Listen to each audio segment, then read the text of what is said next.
ఈరోజు ఎంతకనో తొందరగా మెలుకువ వచ్చిందండి. టైం చూస్తే 5:30 అయింది. ఇంక బాగానే మెలుకువ వచ్చింది. శుక్రవారం కదా అని చెప్పేసి అయితే ఇంక లేచాను. లేచేసి బయటకొచ్చి ఇంకా చట్నీ చేసుకొని కల్లాపు చల్లుకొని ముగ్గులు పెట్టేసరికి అక్కడికి 6 అయిపోయిందండి. తర్వాత అయితే ఫస్ట్ కుంపటి వెలిగించుకొని నేను వేడి నీళ్ళు పెట్టుకొని స్నానం చేసేసి ఫస్ట్ అయితే పూజ అయితే కంప్లీట్ చేసుకున్నానండి. ఈరోజు కుంపట వెలిగించాను కదా అని చెప్పేసి అయితే బొగ్గులు వేసుకొని మంచిగా సాంబ్రాణి ధూపం అయితే ఇల్లంతా వేసానండి. మామూలుగా అయితే కడ్డీ వెలిగిస్తాను. ఇంక ఈరోజు అయితే సాంబ్రాణి వేసేసాను. మంచి వాసన అయితే వస్తుందండి. ఇల్లంతా చాలా బాగుంది. ఇంకా అదే కుంపటి మీద పప్పు, 2 టమాటాలు, ఒక ములక్కాడ వేసేసి అయితే పొయ్యి మీద పెట్టేశానండి. పెట్టేసి ఆ పప్పు అంతా ఉడికిపోయాక చింతపండు పులుసు పోసేసుకున్నాను.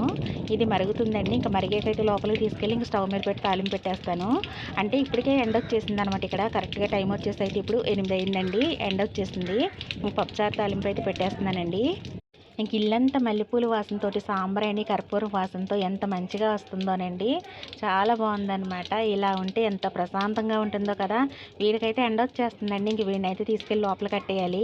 ఇంక నేనైతే పప్పుచారు తాలింపు పెట్టేసేసుకున్నాక అప్పుడైతే వీడిని తీసుకెళ్ళి లోపల కడతాను.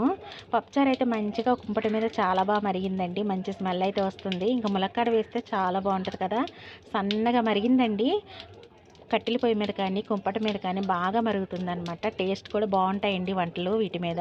గ్యాస్ స్టవ్ మీద కన్నా ఇందులో చాలా బాగుంటాయి. ఇంకా నేనైతే ఒక పక్క పప్పులు రుబ్బుకుంటున్నాను. ఇంకా పప్పులు రుబ్బుకుంటా ఇంకా పిండిలు అయితే అయిపోయినాయి. దీని మీద అయితే నేను టవల్ కప్పేసి ఉంచుకుంటానండి. ఇంకా షింక్లో అంట్లు ఉన్నాయన్నమాట. భోజనాలు అయిపోయాక కడిగేస్తున్నాను. అంటే ఇది మార్నింగ్ వచ్చేసి పూజ దగ్గర నుంచి ఆఫ్టర్నూన్ లంచ్ వరకు అయితే నేను మీతో షేర్ చేసుకుంటున్నాను. ఇంకా భోజనాలన్నీ అయిపోయాక నేను షింక్లో ఉన్న అంట్లన్నీ కూడా కడిగేస్తానండి. ఇంక ఇవన్నీ కడిగేసి పప్పుచారు కూడా ఊడ్చేసి పెట్టేశాను ఇందులోకి. అందరి భోజనాలు అయిపోయినాయి కదా. ఇంక నేనైతే ఇన్స్టెంట్ టమాటా పచ్చడి అవి పట్టాను కదా. ఇంకా అవైతే నేను వీడియో షూట్ చేయలేదండి. ఇంకా అల్లం పచ్చడి కొద్దిగాను టమాటా పచ్చడి అయితే అయిపోయిందండి. ఎంతో లేదు 2 స్పూన్లు ఉంది. మళ్ళీ ఏమైందంటే మొన్న 2 మామిడికాయలు అయితే మా మామయ్య తీసుకొస్తే అవి తొక్కుడు పచ్చడిలా పట్టానండి. అది కూడా అయిపోయింది. మా వాళ్ళు పచ్చడి ఉంటే కర్రీ ఉన్నా సరే పచ్చడి వేసుకొని తినేస్తారు. అంత పిచ్చండి పచ్చళ్ళు అంటే. ఇంకా సరే అని చెప్పేసి అయితే నేను బియ్యం అయితే కడిగేసి ఆరబెట్టుకున్నానండి. రేపటి నుంచి అయితే నేను 7 శనివారాల వ్రతం అయితే చేద్దాం అనుకుంటున్నాను. అందుకని బియ్యం కడిగేసి ఆరబెట్టుకున్నాను.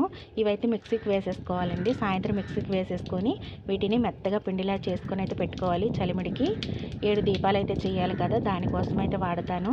ఇంకా నీట్గా కడిగేసేసి అయితే ఆరబెట్టుకున్నానండి. అంటూ ఏమీ లేకుండా ఉండాలి కదా, అందుకని ఇవైతే మంచిగా ఆరిపోయినాయి బియ్యం.